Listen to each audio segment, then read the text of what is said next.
You're listening to The Bart Factor with your host, Bart Robley.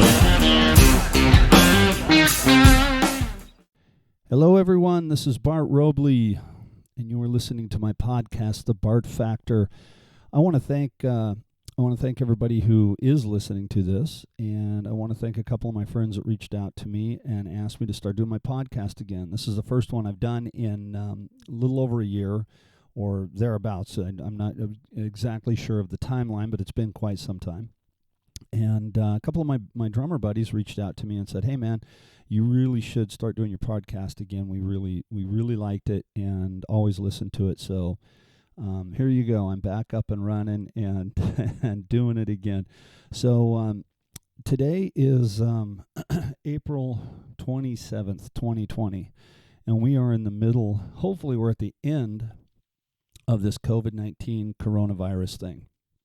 It is something that has affected the entire world, and I know I'm stating the obvious here. It's something that I know that everybody who hears me say this is going to be like, duh, thank you so much, but nobody ever saw, their life going like this, right? Nobody ever saw this, that this was going to happen, and it's almost surreal.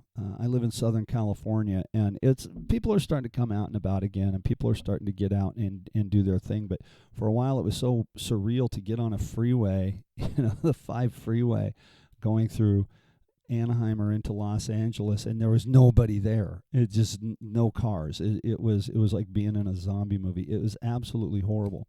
So I want to start by saying a couple of things about that. I want to, first of all, to anybody that is a nurse or a doctor, a paramedic, a firefighter, a policeman, anybody that's a first responder and really dealing with this thing head on, face first, thank you so much. You all have the hearts of lions and are incredibly brave. And I just want to personally say thank you so much. It's your work is tremendous. I also want to say to anybody that is affected by this directly, and we're all affected by it directly, but what I mean is anybody that has gotten COVID-19 or has had a loved one that has got it or passed away from it, my heart goes out to you. My prayers go out to you, and my deepest condolences if you have lost somebody to this awful pandemic that has struck the world. One of the reasons why I wanted to do my podcast again, over and above that people had reached out to me and asked me to do it, that was kind of the spark that ignited it to actually just do it, was when somebody kind of kicked me in the butt to do it. But I wanted to talk about this to my drummer friends and to specifically my drum teacher friends, and also just anybody that is a musician who teaches music and is trying to pass on their knowledge as a musician to the next generation and to people that want to learn music, and kind of give you what I've been going through and what has helped me and what has helped me be able to stay afloat during this incredibly hard time. First of all, I think people are really resilient. I think that people, there's when we're struck with something that is incredibly hard, we have 2 different options. We can either cave in and crumble under it, or we can, dig our heels in, stand firm, and give it everything that we have. And that's basically what I think a lot of people have done. The entire world has switched to doing things online. People are working from home more now than ever, and I think they're probably realizing, man, maybe I should have been doing this all along. And as far as teaching music lessons and taking music lessons, I've been teaching on Skype for years. I've had the great opportunity to teach people all over the place via Skype. And recently, I had a couple of my drummer friends reach out to me who wanted to just kind of see what it is that I did, and they'd call me up on Skype, and I showed them. I took the camera and showed them my setup.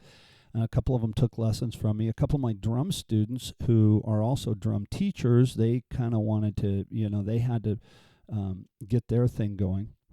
And so I wanted to kind of share what I'm doing with people out there listening, and hopefully, even though, again, I hope we're at the end of this thing, but if you're still struggling trying to put your online lessons together, hopefully what I'm going to share with you today will help you. First of all, I think being a musician, and if you're out there in the trenches and you're trying to make a buck, or you are making a buck as a musician, you're usually pretty resilient. It's, this is not the first time I've had to spin on my heels and go in a different direction to keep things afloat. And I'm sure a lot of the people out there that are in my situation, they feel the same way. So what I have done is, and a lot of people use Zoom, some people use Skype. I like Skype just because I've been using it for a while, and I'm a creature of habit. I am doing a couple of other meetings with other things on Zoom, and I'm going to be setting up some Zoom lessons here real soon for group lessons. But that's a whole nother podcast and a whole nother subject, and I haven't done it yet, so I don't want to really go there because I'm not really 100% sure how to get the Zoom thing working to teach with it yet. But anyway, I do it on Skype, and Skype is great. I have my setup is pretty simple. Some of my drum teacher friends have 2 and 3 camera setups, and they bounce all over the place. So you can see their feet, they can see their hands, you can see their face. I have one camera. I have a Logitech camera, and it's mounted on a piece of drum hardware right in front of me, and it pivots. So when I'm talking into the camera, I just have it facing up. When I'm playing or I need to demonstrate something, I face it down. If I'm showing a feet thing, double bass thing, I just pop it off, put it down by my feet, I play the part, and put it back up in front of me. Once again, there's a lot of information out there, and a lot of you guys that are really super techie, you know how to do 2 and 3 and 4 cameras, and I just don't. I just have one camera, and it's been working great for me for years. I have that going into my laptop, and then I have a flat screen mounted on the wall above my drum set. And the laptop is plugged in HDMI to the television, and everything goes through there, and it looks great. So I'm not just looking at the student on a little on my laptop or on a small screen. I'm looking at them on a flat screen right in front of me, and that's like in the perfect world. That's something that I'm lucky enough to have, and I bought a number of years ago, and so that works really good. And then for the audio, I have a Yamaha 03D board. It's a digital Yamaha board, and I have everything going into it, and I really don't have a whole lot of stuff mic'd up. I just have I have the kick, the snare, and one overhead, and then my voice, a vocal mic, and it sounds really good. Everything goes into that. I come out of that, I go into a Focusrite, I think it's called the Scarlet Red converter, and it works great. It works absolutely fantastic, and it sounds great, and it looks great, and that's kind of my setup. And I sit there and call up the students and give a lesson. Now, on the end of how to make that part work, it's just like any scheduling thing. On any given week, I see, a large number of students, some weeks more than others. But what I do is I tell all of my students the same thing. Look, be by your computer or your laptop or your phone, your laptop, your phone, your tablet, whatever it is you're going to take the lesson on, at least 15 minutes before the lesson. And have everything on, have it up and running, check your audio, have everything going, and then I'll call you at your scheduled time. And at their scheduled time, I call them, zip, bang, pow, boom, we start the lesson. Now, I've been doing the Skype lessons long enough that I can really hone in, and if it's a beginner student that is just starting out, they've taken one lesson sometimes, it's their first lesson, or they've taken a handful of lessons, and we're working on just real beginning rhythm stuff, learning how to read rhythm, learning how to work on coordination things, whatever. I can really zone in on their hands, look at their feet, see what it is they're doing, and really pay attention, even if they don't have a real high def camera. If you're paying attention to those things, you can see them, and it works great. Sometimes you have to ask the student to maybe move the camera or position the camera in such a situation that you can see their hands, but that's really, really, really easy. You know, they just move the camera around. And it's funny, most young kids, I mean, they know more about this, some of the stuff that I do. The young kids are so used to, in school working on computers all the time, that I learn something from them sometimes. And then some of my students that are more advanced students that have been playing for a while, some of my drum teacher students that are teachers, and they're as well. They have a setup like mine, so their sound coming through is really good, and their video is really good, and because they're kind of doing the same thing. The lessons are great. You can hear really well, you can see really well. The biggest challenge I've found, and this is kind of an ongoing thing no matter what platform you use. And now again, I haven't used Zoom, so I'm talking maybe a little bit here that I don't know, but I've heard from some guitar teacher friends of mine and a couple of drum teacher friends of mine the same thing, that Zoom, you have the same problem as you do with Skype, and there is latency. And some people say, oh, there's zero latency, and there's websites that do that. I haven't found it, and I've got a really nice setup. I'm not on Wi-Fi. Everything is, on Ethernet. Everything's plugged straight in. Nothing's on Wi-Fi on my end, but there's still latency. So the way that I found around the latency is this. First of all, I don't play when the student plays. We take turns. If I have to demonstrate something, they watch me, and then I tell them to go ahead and start. I tell them to count themselves in. Because of the latency, if I count in a student, 1, 2, 3, 4, go. There's a little lag there. So I tell them, okay, count yourself in. If they're working with a metronome, same thing. I have a metronome. Actually, one of the channels on my Yamaha board, I have a metronome plugged in. And it comes through like it's playing on their end, and I'll play to the metronome, and then I turn it off, because the latency will not allow them to play in time with my metronome. It'll be off that drives you nuts. So I turn it off on my end, and I tell them, okay, turn your metronome on and put it up by the microphone on whatever your device is, whether it be a laptop, again, a tablet, a phone, whatever. Turn that on and put it up there so I can hear the click and you can hear the click. And then last but not least, the same thing with songs. And a lot of times they will have a song on a phone or on an iPod going into headphones. I have students that still use iPods. I still use an iPod. Sometimes I'll have it set up to where it's coming through the computer and they can play along with it and I can hear it. There's a lot of different ways that they do it. But I will hear the music, I'll hear the track, and then I'll listen to them play it, and I'll evaluate them, and I'll give them pointers on what they can do to help themselves through the song or through the piece, if we're working on a snare drum etude or what have you.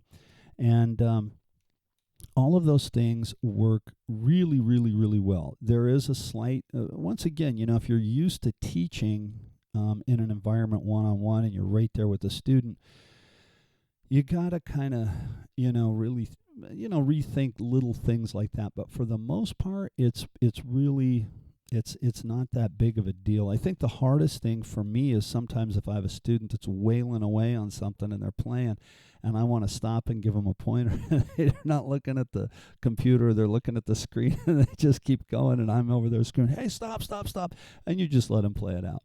I've had a few questions from my drum teacher friends that ask me, well, what about the audio if it doesn't sound real good, if their drums don't really sound really good? Honestly, on their end of things, if the audio coming through to me isn't great and the drum set doesn't sound fantastic, that doesn't bother me. I'm not, we're not recording albums here. We're not trying to go for, the best drum tone in the world. What we're going for is, look, this is what you're playing, this is what you need to play, and this is how you should play it. And looking at hand technique, looking at foot technique, it's not about the audio right now on a lesson. That really doesn't bother me that much. So that's one of the things that I just kind of glance over, and I don't worry about how great their drum set sounds. But honestly, and again, I've heard that different platforms other than Skype, they have different compressions you can put in and different things that you can do to make the sound good. I think the sound on Skype sounds great. There's a little bit of built-in compression, and one of the things that I've found too that's really cool is if the student on the other end is playing an open drum set, there's no pads on it, they're just playing. A lot of times the reverb from the room that they're in, and maybe like the natural ring of their drums, it ends up sounding fantastic. It sounds really good, So and there are some drum sets where it's a little rough, but a lot of times I listen to the student's kit and it's the natural reverb from the room and the natural reverb or the natural ambiance, the rings from the drums, just they sound great, and I don't want to get on a whole big long discussion of how they came up with natural reverbs before there was reverbs. That's a whole nother podcast. But man, using that room reverb, the drums sound really good. The drums sound just fantastic. And then again, you just got to kind of watch and pay attention, right? There's a lot of great resources out there too. I've been going to. I'm a member of SIN, S-E, in the Sabian Education Network, and I've been, Joe B. and Don Famularo, I've been hosting some amazing webinars, and so I've been attending a lot of those. Joe B. and Don Famularo are two of the greatest drummers and two of the greatest drum educators in the world. They travel all over the world doing amazing clinics, and they're doing exactly what I'm doing. They're performers, and they're just fantastic educators as well. So anyway, I've attended some of their webinars and got some great information from them. That's one of the resources that I use is the Sabian Education Network. And for my drummer friends out there who are Sabian guys, or if you're endorsed by Sabian, use that. I'm lucky enough to be endorsed by them. Fortunate enough, I love Sabian cymbals. And by the way, thank you, Sabian, for everything that you've done for me. But use that. Go in, sign up, make an account. Go in there, read the forums, listen to what the teachers in there say, and I've learned so much from those guys. Also, Vic Firth. Okay, Vic Firth has a great education program. I'm part of that, part of the Vic Firth education team. One of the things that I've done recently with my students is something that I'm also doing myself, and that is I'm really pushing myself during this time to become a better player, to be the best player that I can possibly be. So I'm really trying very hard to play outside of my comfort zone in my practice time, meaning I'm working on styles of music, I'm working on styles of drumming that I never thought that I would play before. And it has opened my mind up like crazy. Now, a minute ago, I jumped off the subject. I'm sorry if I'm jumping around a bit. On the Vic Firth website, they have a Rudiment challenge. Okay, so you go to vicfirth.com and go to the features tab and click on Rudiments. And they have this thing on the it's just called the Rudiment Challenge, and it has all 40 rudiments from the single stroke roll all the way through to the 40th one, the triple Rudiment Q. And they have these columns, and it's bronze, silver, gold, platinum, diamond. And what it is just something that you can challenge yourself with to be, to push yourself on the 40 essential rudiments of drumming. And not only have I been using that with my students and telling them to go do this, but I've been doing it myself, right? So I've been sitting here in the mornings before I start teaching, and I'm going through these things myself.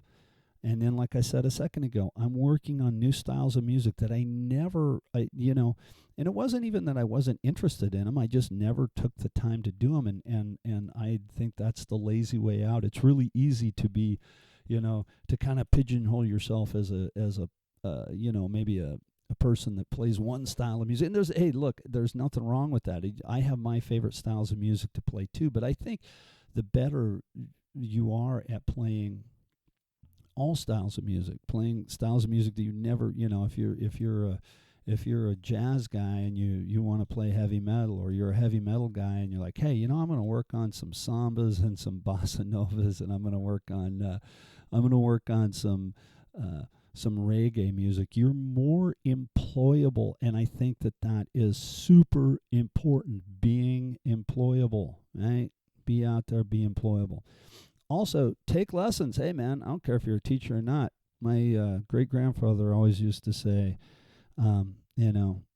every day when you wake up, you got to learn something. If you don't learn something every day, it's not worth getting out of bed. And I always have kind of tried to hold on to that. I thought that that was something that was, for me, important, and especially as a musician. So, again, I've been taking lessons. Daniel Glass, for you drummers out there, one of the best shuffle players in the world, one of the best big band drummers, play with Royal Crown Review, play with Brian Setzer Orchestra, just an amazing drummer. I'm on his mailing list. I get his stuff every month, and he put out this thing for the COVID-19 thing that was, he was giving away his, I forget the exact name of the course, but I think it's the Super Awesome Shuffle course or something like that. And man, I've learned so much from this guy just in 2 lessons, just taking 2 lessons from him online. And he's offering it for free, okay? And so I think that that is so cool. So Daniel, if you hear this, thank you so much. Your course is amazing. And after I'm done with this podcast, before I start teaching, I'm going to do the throw the dice exercise that you teach. So anyway, there's a lot of great resources out there. So that being said, what I want to offer during this time is that if any of my drum teacher friends out there hear this, and if any of you guys have any questions whatsoever, and you need some help getting your Skyping going, or if there's anything that I can do to help you and give you some advice on how to market yourself, how to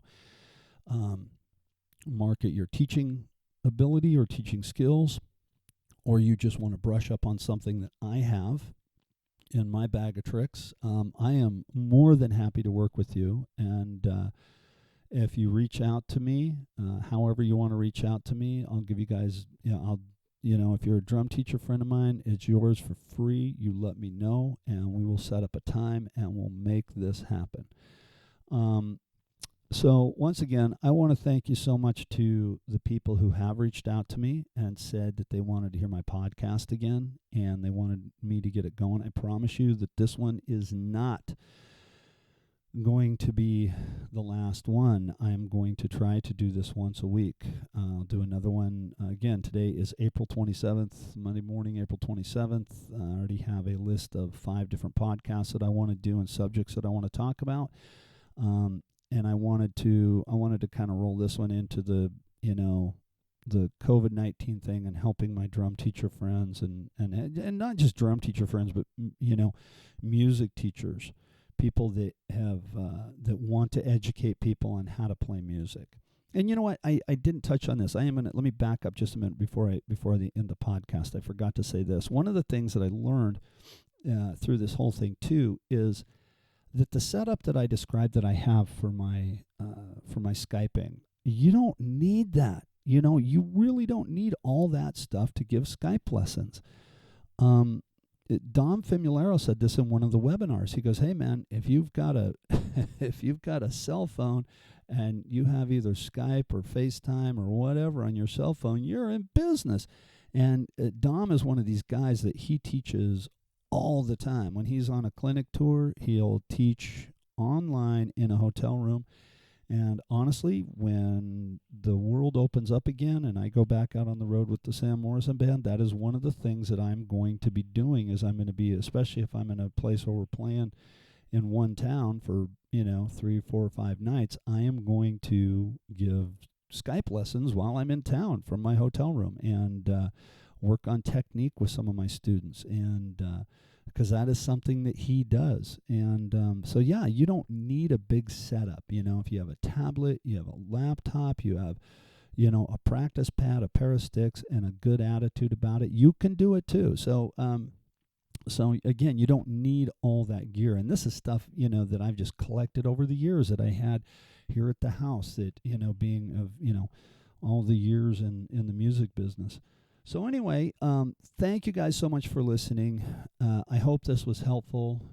Please leave comments, or most of you guys seem to reach out to me in person, sending me messages on social media or on my phone number, sending me texts or what have you. So please feel free to continue to do that. Thank you for listening. Thank you for all your encouraging words when I do talk to my drum teacher friends and my drummer friends out there. I greatly appreciate it. And through this whole COVID-19 thing, I get it. It's a pain in the butt. I do not like, putting on a hazmat suit and going to Costco. But I think that, one of the things I've been telling all of my students, and that is stay healthy, stay safe, and stay brave. And don't be afraid to put on your mask. Don't be afraid to put on a pair of rubber gloves and go out there and be safe, because the world will open up again. We will get back to, it'll be a new normal, but we'll get back to a normal here very soon. And we want to keep rocking. We want to keep playing music and learning music, and teachers, we want to keep teaching music and educating people on music. So please be safe. Thank you so much for listening, and I will see you guys in the next episode of The Bart Factor. Bye-bye.